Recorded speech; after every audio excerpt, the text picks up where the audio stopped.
تفصیل اس کی مسلم کے اندر موجود ہے، اور مسلم شریف میں اس کو سپورٹنگ ایک اور حدیث بھی موجود ہے. اسی کے اوپر میرا خیال ہے میں اکتفا کرتا ہوں. میں نے تو کہا تھا کہ میں نے برکت حاضری لگوانی ہے نا اس موقع کے اوپر، تو وہ لگوا لوں. آپ کو پتا ہے کہ تقی عثمانی صاحب نے امیر شام کے دفاع کے اوپر ایک جھوٹی کتاب لکھی ہے اپنے زوم میں مودودی صاحب کے رد پہ، اور اس میں انہوں نے عجیب و غریب باتیں لکھی.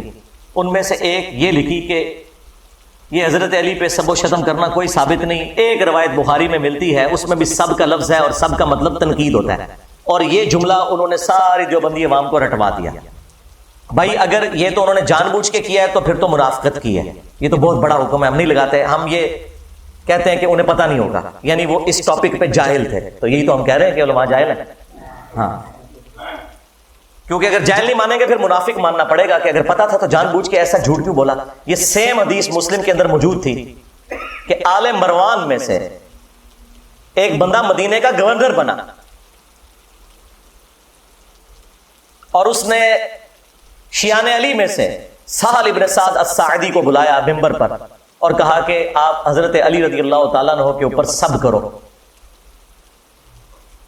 اور جب انہوں نے انکار کیا تو کہا کہ چلو تم یوں کہہ لو لعن اللہ ابو تراب، نعوذ باللہ، ابو تراب پر لعنت ہو، نعوذ باللہ. یہ بنو امیہ ابو تراب نام کو نا حقارت کے طور پر مٹی والا. تو حضرت سہل ابن سعد نے کہا لگایا، انہوں نے کہا کہ علی تو اس نام سے بڑے خوش ہوتے تھے، یہ تو نبی علیہ السلام نے ان کی کنیت ابو تراب رکھی ہوئی تھی.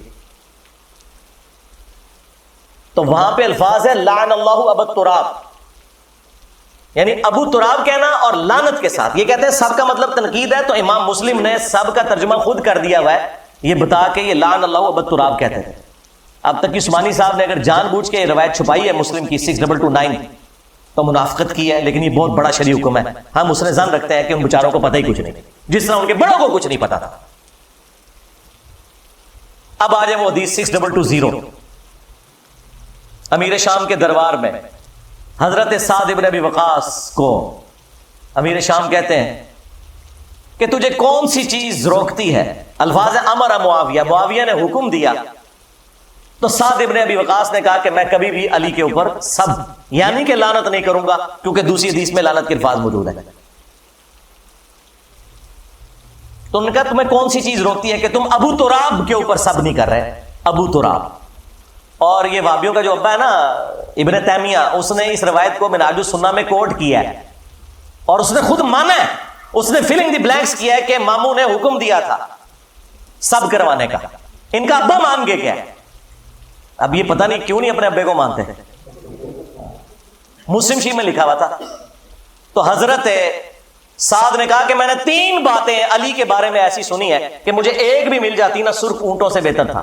سن معاویہ، غزوہ تبوک کے موقع پر نبی علیہ السلام نے عورتوں اور بچوں پر اپنا جانشین چھوڑا مولا علی کو، اور یہ پہلا اور آخری موقع تھا کہ کسی جنگ میں مولا علی شریک نہیں ہو رہے تھے. تو ظاہر ہے وہ افسردہ تھے، رو پڑے. نبی علیہ السلام نے ان کی دلجوئی کے لیے فرمایا کہ اے علی، کیا تو اس بات پہ راضی نہیں کہ تیری میرے ساتھ وہی نسبت ہے جو ہارون کی موسیٰ کے ساتھ، مگر میرے بعد کوئی نبی نہیں. اس کا مطلب آپ کو پتا ہے کیا ہے؟ 2 مطلب. قرآن میں حضرت موسیٰ علیہ السلام کے سب سے قریبی ساتھی کون تھے؟ ان کے بھائی ہارون، اور وہ پیغمبر بھی ہوئے. اس اعتبار سے نبی علیہ السلام کا سب سے قریبی ساتھی کون ہوا؟ سیدنا علی.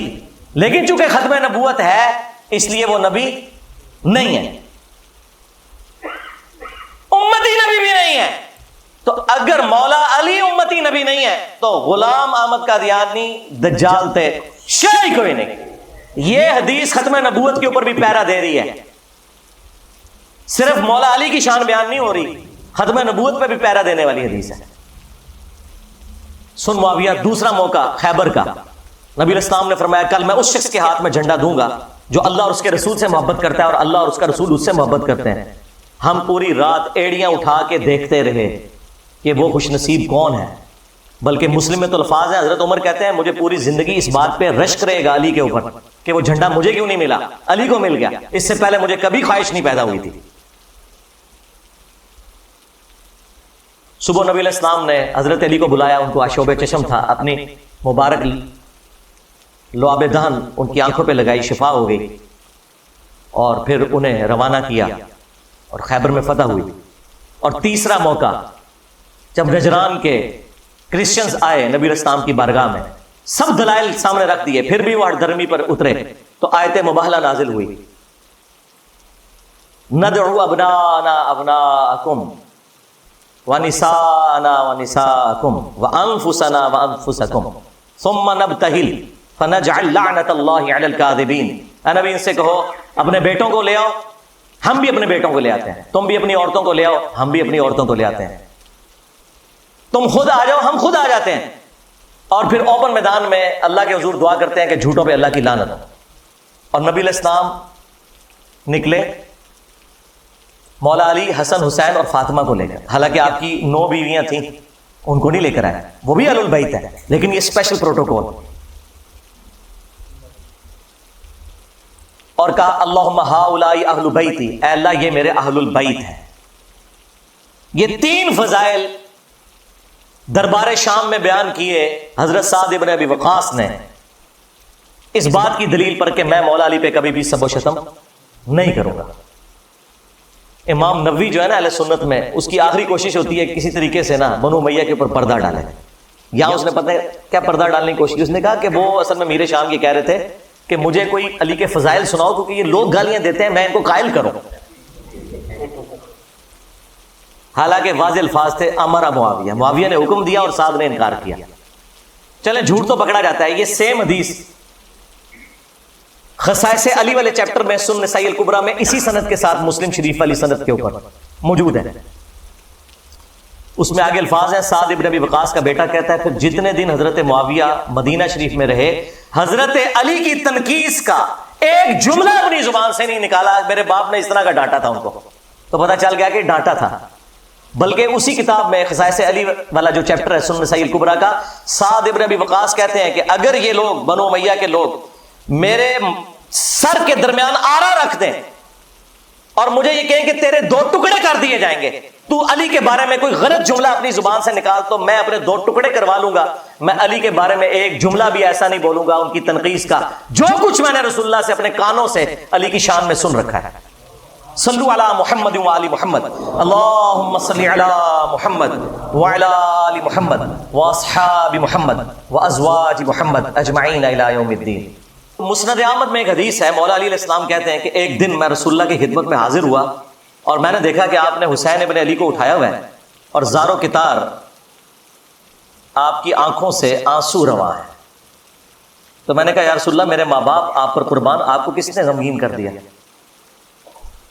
بلکہ یہ حدیث جو سٹارٹ ہوتی ہے نا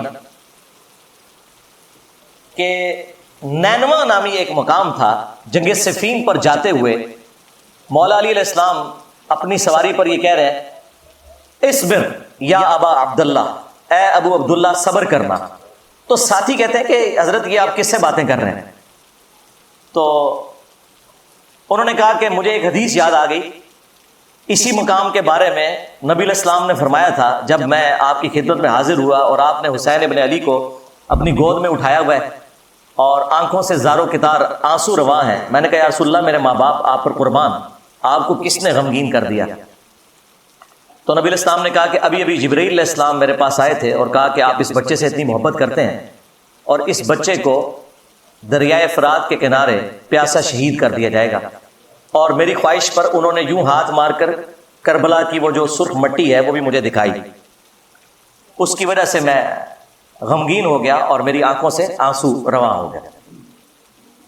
یہ غم حسین ہے جو نبی علیہ السلام کی زندگی میں بھی آپ کو ہے، اور وفات کے بعد مسند احمد میں یہ حدیث موجود ہے۔ ابن عباس کہتے ہیں کہ ایک دوپہر کو میں نے نبی علیہ السلام کو خواب میں دیکھا، پراندہ حالت ہے، بال بکھرے ہوئے ہیں، ہاتھ میں خون کی ایک شیشی اٹھائی ہوئی ہے، اور میں نے کہا یا رسول اللہ میرے ماں باپ آپ پر قربان، آپ کی حالت کس نے کر دی؟ آپ نے فرمایا کہ میں صبح سے حسین اور اس کے ساتھیوں کا خون جمع کر رہا ہوں، یعنی ایک تمثیل کے طور پر دکھایا گیا نبی علیہ السلام کو خواب میں۔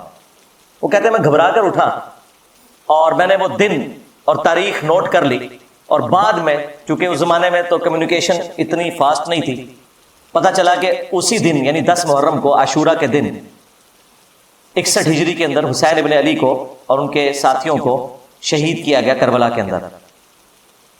اب یہ حدیث مسند احمد کی اس پر گواہ ہے کہ نبی علیہ السلام اپنی وفات کے بعد بھی اللہ کی جنتوں میں غمگین ہے اس بات پر کہ حسین ابن علی کو شہید کیا گیا۔ بلکہ انڈیا پاکستان میں جو وہابی فرقے کے لوگ ہیں، دیوبندی اور اہل حدیث، ان کے جو بڑے بزرگ ہیں اسماعیل دہلوی، انہوں نے اسی حدیث کو نقل کر کے ساتھ لکھا ہے یزید پلید۔ ابھی آج کل کے یزید کے جو وفادار ہیں، یہ پلید لوگ پتہ نہیں کہاں سے آئے، ان کے بڑے تو یزید کو لکھتے ہی یزید پلید تھے کہ اس کی اس ایکٹیویٹی کی وجہ سے نبی علیہ السلام اللہ کی جنتوں میں بھی غمگین ہیں۔ یہ باقاعدہ انہوں نے جو کتاب ہے تذکیر الاخوان ما تقویت الایمان، اس کے اندر نقل کیا ہوا ہے، یزید پلید لکھا تھا اور یہ حدیث کوٹ کی۔ تو غم حسین تو جاری۔ صحیح بخاری میں حدیث ہے، یہ ترمذی میں بھی موجود ہے کہ حسین ابن علی کا سر کاٹ کر عبید اللہ ابن زیاد کے سامنے لا کر رکھا گیا، اور اس میں امام بخاری نے لکھا ہے برأس الحسین علیہ السلام، حسین علیہ السلام کا سر۔ امام بخاری نے حسین کے ساتھ علیہ السلام لکھا ہے، مولوی نے نا اردو ترجمے میں نا رضی اللہ عنہ کر دیا ہے۔ اسلام 360 میں بھی عربی میں لکھا ہے علیہ السلام، اردو ترجمے میں رضی اللہ عنہ۔